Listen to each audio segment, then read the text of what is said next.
हम ये बताए थे कि पहला जो अधिकार है समता का अधिकार है, फिर स्वतंत्रता का अधिकार, शोषण के विरुद्ध अधिकार, धार्मिक स्वतंत्रता का अधिकार, संस्कृति और शिक्षा का अधिकार, और संवैधानिक उपचारों का अधिकार।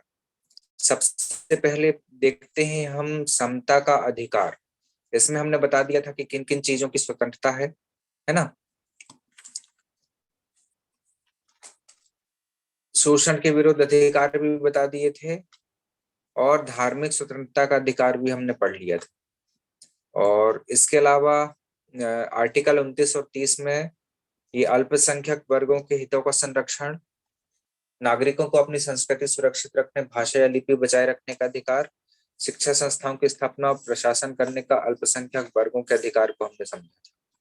ठीक है, अब संवैधानिक उपचारों के अधिकार को हम समझते हैं। संवैधानिक उपचारों का अधिकार, उपचार यानी होता है इलाज। हम इलाज कब कराते हैं? जब हमको किसी भी प्रकार की प्रॉब्लम आती है, यानी कि हम बीमार होते हैं, या किसी भी तरह से हमें कष्ट होता है, शारीरिक कष्ट, बीमारी से, वायरस से इत्यादि से, या मानसिक रूप से भी कष्ट होता है, तो हम उपचार करते हैं, यानी कि कुल मिला के ट्रीटमेंट करते हैं अपने आप का।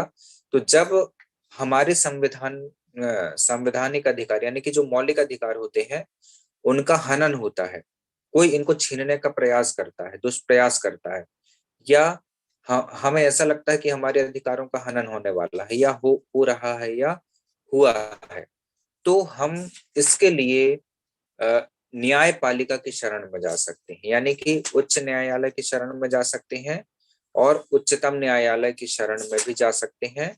इसके अलावा जो डिस्ट्रिक्ट कोर्ट होते हैं, जिला न्यायालय होते हैं, उनके पास भी हम जा सकते हैं। तो ये जो अधिकार मिला है हमें आर्टिकल 32 से 35 तक मिला है, अनुच्छेद 32 से अनुच्छेद 35 तक इन प्रकार के अधिकारों का या संवैधानिक उपचारों का जो अधिकार हमें प्राप्त हुआ है। डॉक्टर भीमराव अंबेडकर ने संवैधानिक उपचारों के अधिकार को संविधान का हृदय और आत्मा कहा है। तो संविधान का हृदय और आत्मा किसे कहा जाता है? संवैधानिक उपचारों के अधिकार को संविधान का हृदय और आत्मा कहा जाता है। और संविधान का हृदय और आत्मा जो है संवैधानिक उपचारों के अधिकार को किसने दिया कहा है? डॉक्टर भीमराव अंबेडकर ने कहा है। संवैधानिक उपचारों के अंतर्गत हमें 5 प्रकार के अधिकार या 5 प्रकार के प्रावधान किए गए हैं। कितने प्रकार के? 5 प्रकार के। फिर से ध्यान दो, संवैधानिक उपचारों के अधिकार के अंतर्गत कुल 5 प्रकार के अधिकार प्रोवाइड किए गए हैं, प्रदान किए गए हैं। पहला होता है बंदी प्रत्यक्षीकरण, दूसरा होता है परमादेश, तीसरा होता है निषेध या निषेधाज्ञा, फिर अधिकार पृच्छा, और अगला होता है उत्प्रेषण रिट। ठीक है, ये 5 प्रकार के आपको याद रखना है। बंदी प्रत्यक्षीकरण, परमादेश, निषेधाज्ञा, अधिकार पृच्छा और उत्प्रेषण रिट। ये जो 5 प्रकार के रिट हैं, इनको रिट कहते हैं एक प्रकार से, है ना। तो 5 प्रकार के प्रावधान है। ये प्रावधान कहाँ किए गए हैं, यानी कि इनका जो प्रयोग है वह कौन करता है? न्यायपालिका करती है, यानी कि कोर्ट करती है। चाहे वो डिस्ट्रिक्ट कोर्ट हो, चाहे हाई कोर्ट हो, चाहे सुप्रीम कोर्ट हो, ये 5 प्रकार के रिट जो है वो जारी कर सकती हैं। पहला है बंदी प्रत्यक्षीकरण। बंदी प्रत्यक्षीकरण यानी कि सशरीर उपस्थित करना, यानी कि बंदी बना करके, यानी हथकड़ी लगा करके पुलिस के देख रेख में उसको प्रत्यक्ष खड़े करना जज के सामने। ठीक है, कोर्ट में होता है जज, और बंदी प्रत्यक्षीकरण यानी कि उसको बंदी बनाकर, हथकड़ी लगाकर उसको प्रत्यक्ष उपस्थित करो, ऐसा आदेश कौन निकाल सकता है? न्यायालय। इसको डिटेल से पढ़ते हैं। बंदी प्रत्यक्षीकरण द्वारा किसी भी गिरफ्तार व्यक्ति को न्यायालय के सामने प्रस्तुत किए जाने का आदेश जारी किया जाता है। पुलिस रखती है ना उसके जेल में, तो बंदी प्रत्यक्षीकरण में बंदी बना करके या उसको बंद करके गाड़ी में, यानी कि पुलिस की में लेकर पुलिस की सुरक्षा में, पुलिस की देखरेख में उसको जज के सामने प्रस्तुत किया जाता है, ताकि वह उससे, यानी कि जज जो है उनसे पूछ सकें, न्यायाधीश उनसे पूछ सकें है ना, कि क्या हुआ था, कि मतलब जो इतिहास है, केस स्टडी है, उसको समझ सकें। यदि गिरफ्तारी का तरीका या कारण गैर कानूनी या संतोषजनक ना हो तो न्यायालय व्यक्ति को छोड़ने का आदेश जारी कर सकता है। यानी कि केवल बंदी बना करके लाने का ही आदेश नहीं देता। यदि न्यायालय को लगता है कि ये निर्दोष है या फिर गिरफ्तारी गलत तरीके से की जा गई है या गैर कानूनी तरीके से की गई है, तो न्यायालय जो है वो जो बंदी बनाया गया व्यक्ति है उसको छोड़ने का आदेश जारी कर सकता है। तो ये जो रेट है पहली प्रकार की, ये होती है बंदी प्रत्यक्षीकरण। दूसरा होता है परमादेश। परमादेश यानी कि परम आदेश, यानी कि सबसे बड़ा आदेश। यह आदेश उन स्थितियों में लागू किया जारी किया जाता है जब न्यायालय को लगता है कि कोई सार्वजनिक पदाधिकारी अपने कानूनी और संवैधानिक कर्तव्यों को पालन नहीं कर रहा है और इससे किसी व्यक्ति का मौलिक अधिकार प्रभावित हो रहा है। जब कोई अधिकारी कुछ गलत करे, किसी के साथ अहित करे, तो कोर्ट ये आदेश जारी करती है। जैसे कि मैंने पिटीशन लगाया था, सार्वजनिक पदाधिकारी यानी कि जो भी अधिकारी थे वो अपने कानूनी जो अधिकार हैं उनका गलत प्रयोग कर रहे थे। हमने रेट लगाया तो कोर्ट ने परमादेश दिया कि नहीं, ऐसा ऐसा नहीं, ऐसा करो, रिलीव करो। तो मौलिक अधिकार का हनन हो रहा था, तो ये रेट लग गई और कोर्ट ने क्या किया, परमादेश जारी किया अधिकारी के लिए, तो फिर उन्हें रिलीव किया। तो इस तरह का ये आदेश जो होता है परमादेश कहलाता है। तीसरा होता है निषेधाज्ञा। निषेधाज्ञा यानी कि कोर्ट ये कह सकता है कि ऐसा मत करो।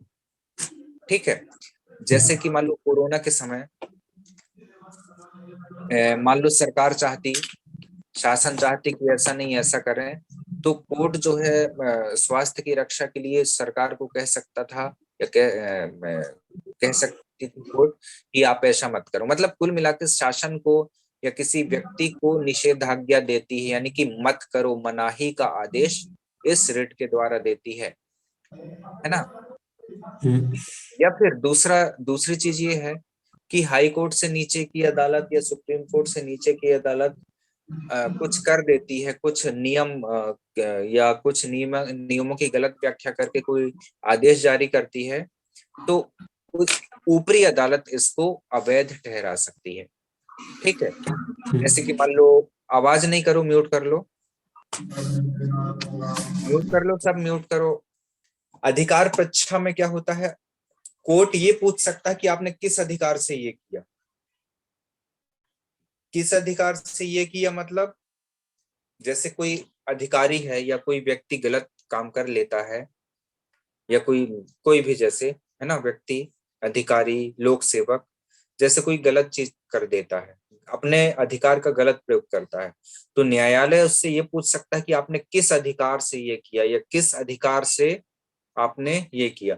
मान लो कोई किसी का घर गिरा देता है, कोई अधिकारी, मान लो XYZ अधिकारी है, किसी का घर गिरा देता है और वो अवैधानिक है, मतलब नियम से नहीं गिराया है, और अपन ने कोर्ट कर दिया, पिटीशन लगा दिया, तो कोर्ट ये पूछ सकता है उस अधिकारी से कि आपने किस अधिकार से घर गिराया, या आपको घर गिराने का अधिकार किसने दिया। तो इस प्रकार का जो रिट होता है वो अधिकार परीक्षा कहलाता है, यानी कि अधिकार पूछना, किस अधिकार से आपने ये किया, ये काम किया, वो काम किया, ये पूछा जाता है। अगला है उत्प्रेषण रिट। उत्प्रेषण यानी कि जो जैसे कोई चीज है, कोई बात है, जैसे हाई कोर्ट में कोई केस गया और मान लो उसको निर्णय करने में प्रॉब्लम हो रही है, वो कुछ ज्यादा विशेष महत्व का है जिसमें बहुत सारा एनालिसिस की आवश्यकता है, तो वो उत्प्रेषण कर सकता है, यानी कि ऊपर भेजना। उत्प्रेषण, उत यानी ऊपर, प्रेषण यानी भेजना, उत्प्रेषण यानी ऊपर भेजना। ठीक है, इसमें लिखा है डिटेल से, जब कोई निचली अदालत या सरकारी अधिकारी बिना अधिकार के कोई कार्य करता है तो न्यायालय उसके समक्ष विचाराधीन मामले को उससे लेकर उत्प्रेषण या उससे ऊपर की अदालत या सक्षम अधिकारी को हस्तांतरित कर देता है।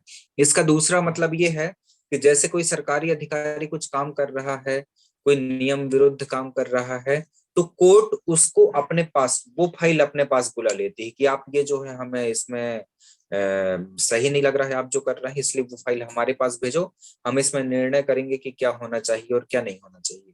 जैसे मान लो अंजनिया में एक कॉलोनी बनती है ना, उसमें कुछ गरीब लोगों को हटा दिया जाता है ना, हालांकि नियम है मान कि हटाया जाना है उनका। या फिर एक दूसरा उदाहरण लेते हैं, कान्हा नेशनल पार्क है, वहां के जो आसपास के गांव हैं उसको वहां से सरकार हस्तांतरित कर रही है। ठीक है, पर कोर्ट को मान लो ये लगता है कि नहीं, ये जो सरकार कर रही है गलत है, मतलब उचित नहीं है, तो वो क्या कर सकती है, वो फाइल पूरी बुलवा सकती है और जांच कर सकती है उसकी कि सही कर रही है कि गलत। सही कर रही है तो ठीक है, गलत कर रही है तो कुछ सलाह दे सकती है कि आप ऐसा करो, या आदेश दे सकती है, या फिर उसको पूरी तरह से अवैधानिक ठहरा सकती है। तो ये होता है उत्प्रेषण रिट।